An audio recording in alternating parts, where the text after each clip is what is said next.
The recent past is rough terrain for historians. There are no signposts, no landmarks. You find yourself in a dense thicket of facts and events, unable to see the forest for all the trees. But some things are still clear.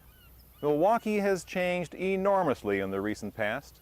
Those changes have produced the usual mix of darkness and light, good news and bad.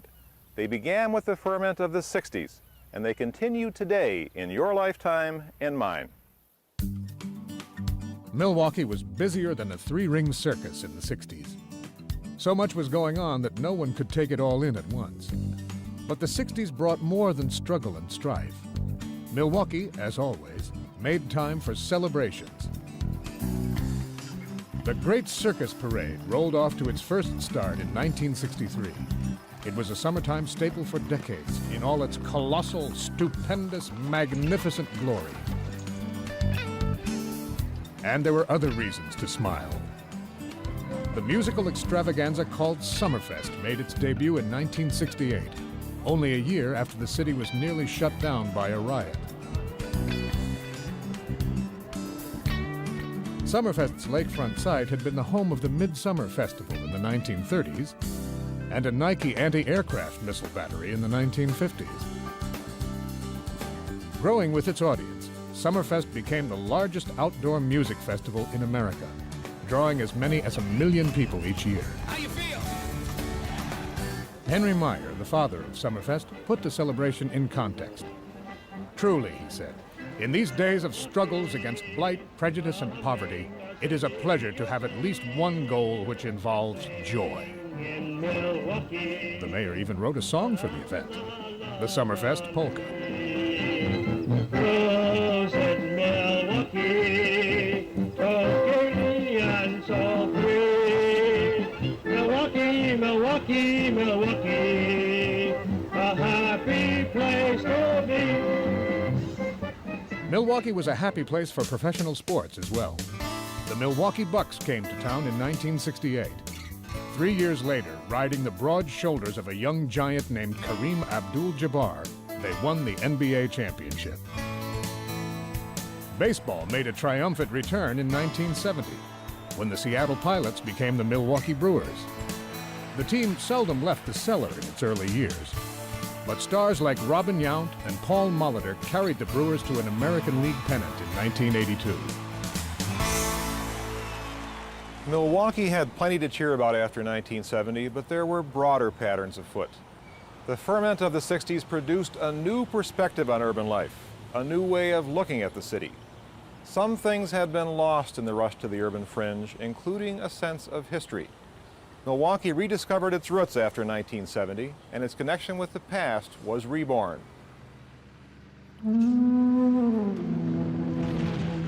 The first sign of change was a new interest in old buildings. In 1968, the grand old Northwestern Railroad depot on the lakefront was demolished. Never again, vowed a group of fledgling preservationists. From that day forward, any threat to Milwaukee's built heritage has been met with stiff resistance. Not every battle ended in victory, including the spectacular Plankinton Mansion, torn down unannounced, early on a weekend morning.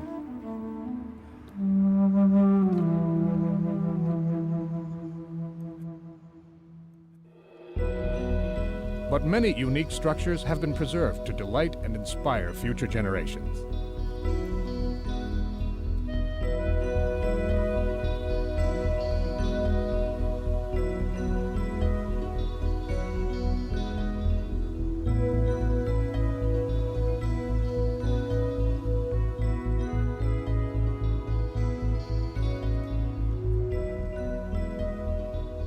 As historic buildings reclaimed their rightful place in the present, there was a renewal of interest in old neighborhoods. Suburban subdivisions, it turned out, weren't for everyone. Some people wanted neighborhoods with a stronger sense of place, a sense of the past, and a sense of community. They found those qualities in venerable neighborhoods like Bayview and Walker's Point, Sherman Park, and Brewers Hill, Harambe, River West, and the Third Ward. At the same time, Milwaukeeans showed new interest in old ethnic traditions. Links to ancestral cultures were reestablished with a will after 1970. In the African American community, clothing and hairstyles, art and literature all expressed a reborn sense of connection with the African motherland. In 1978, Milwaukee's Italians held a reunion on the Summerfest grounds near the heart of their old neighborhood and invited the general public. The result was Festa Italiana, Milwaukee's first lakefront ethnic festival. It was a runaway success, and soon other groups followed suit: Mexican, German, Polish, Irish, African American, Indian, Asian, and Arabian. 9 festivals emerged in all, and their combined attendance generally topped the 500,000 mark. The Holiday Folk Fair became the nation's largest indoor multi-ethnic festival, highlighting the culture, cuisine, and costumes of dozens of groups. No city in America could match Milwaukee's celebrations. Milwaukee already had one of the richest ethnic stews in America, and it just kept getting richer. This used to be South 16th Street. Now it's Cesar Chavez Drive, named for the famous Mexican-American labor leader. Latinos spread south and west from Walker's Point after 1970. The new arrivals came to dominate South Side neighborhoods first settled by Polish immigrants, including my grandparents. They might be surprised to find tortillas in stores that once sold kielbasa. The same pattern was apparent on the north side. Hundreds of African-American families surged north and west after 1970, following paths blazed by German Milwaukeeans. They found new homes on land that became part of the city in the 1950s. There were new groups as well: Hmong, Laotian, Vietnamese. They became Milwaukee's fastest-growing ethnic groups after 1980. Exiled from war-torn homelands, these Southeast Asians built new lives in a city whose customs and climate could hardly be more different from the worlds they left behind. There has been no shortage of other newcomers. The result was world-class diversity, and Milwaukee celebrated that diversity with unusual spirit. It is through our diversity that we most fully realize our unity as a people. Milwaukee's unity was too often more theoretical than real. As always, most newcomers settled in the city proper. Older groups, German, Polish, Irish, Italian, were still here by the thousands, but Milwaukee became a majority-minority city in the 1990s. Residents of European background were outnumbered by those with African, Latino, Asian, and Native roots. The city's human riches did not translate to economic wealth. Milwaukee's minorities, new and old, usually occupied the lower rungs of the economic ladder. More affluent residents continued to sprawl outward into adjacent counties, and the gap between suburban haves and urban have-nots widened alarmingly. The gap was aggravated by an economic crisis. In the early 1980s, a savage recession ripped through America's manufacturing sector. Milwaukee, as a historic stronghold of manufacturing, suffered staggering losses. Alice Chalmers was the greatest casualty. 15,000 workers filled the West Allis complex at its peak, enough to populate a small city. But Alice Chalmers began to bleed red ink in 1981 and finally went bankrupt 6 years later.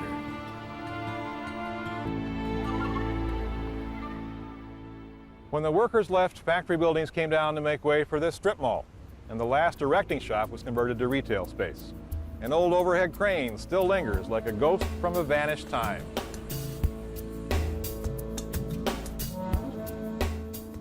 Alice Chalmers, unfortunately, was not alone. Schlitz, the beer that made Milwaukee famous, shut down in 1982. Pabst followed, though not until 1996. Miller and a handful of small brewers were left to keep up Milwaukee's reputation as a beer capital. The story was the same everywhere. Between 1979 and 1983, Milwaukee lost more than a quarter of its industrial jobs. Most did not return. African American workers were hit especially hard.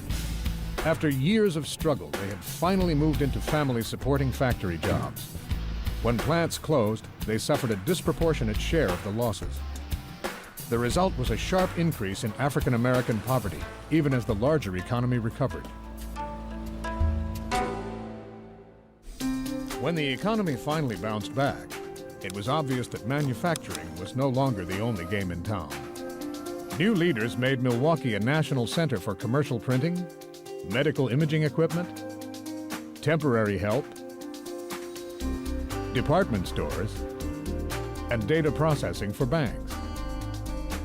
Some old giants continued to prosper, and manufacturing remained vitally important. Traditional companies embraced new technologies, and some old-line metal vendors roared to new heights in a new century. Perhaps the clearest sign of Milwaukee's shift is here on the south side. This building was once the home of the Heil Company, a leading manufacturer of truck bodies. When Heil moved to Tennessee, Aurora Healthcare opened its headquarters here. Aurora has since replaced Alice Chalmers as the region's largest private employer. Milwaukee's economy remains diverse, but the shift from manufacturing to service jobs is unmistakable. Change was just as dramatic in the political arena. At City Hall, the Henry Meyer era came to an end in 1988, after 28 years. Meyer's successor was John Norquist, a Presbyterian minister's son. Norquist soon established himself as a fiscal conservative in the old Milwaukee tradition. But the mayor also showed an intense interest in urban design. He encouraged the development of a pedestrian-friendly, visually interesting city.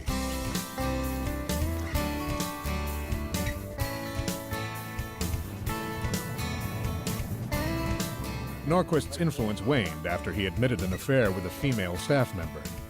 The mayor stepped down in 2004, after nearly 16 years in office. Voters chose Tom Barrett, a former congressman, to succeed Norquist. The new mayor was an affable, energetic Irishman who helped restore a sense of calm to city politics. Milwaukee County government was considerably more volatile. In 1988, veteran Bill O'Donnell lost the county executive seat to newcomer Dave Schultz. Schultz left after a single term, and he was followed by Tom Ament, another courthouse insider. A flap over unusually generous pension benefits led to Ament's resignation and the recall of several board members. In 2002, voters made Scott Walker the first Republican ever to hold the executive's office. As the political landscape changed, so did the physical landscape. The heart of the city came alive again, thanks to a renaissance shaped by city, county, and private efforts. That spirit of renewal debuted here at the Grand Avenue Mall, a project of the Meyer era. The mall, known today as the Shops of Grand Avenue, opened with a flourish in 1982, and it became the catalyst for well over $1 billion in new development. Water Street blossomed as a center of nightlife. A theater district took shape in the shadow of City Hall. The historic Third Ward sprouted new galleries, restaurants, and condominiums.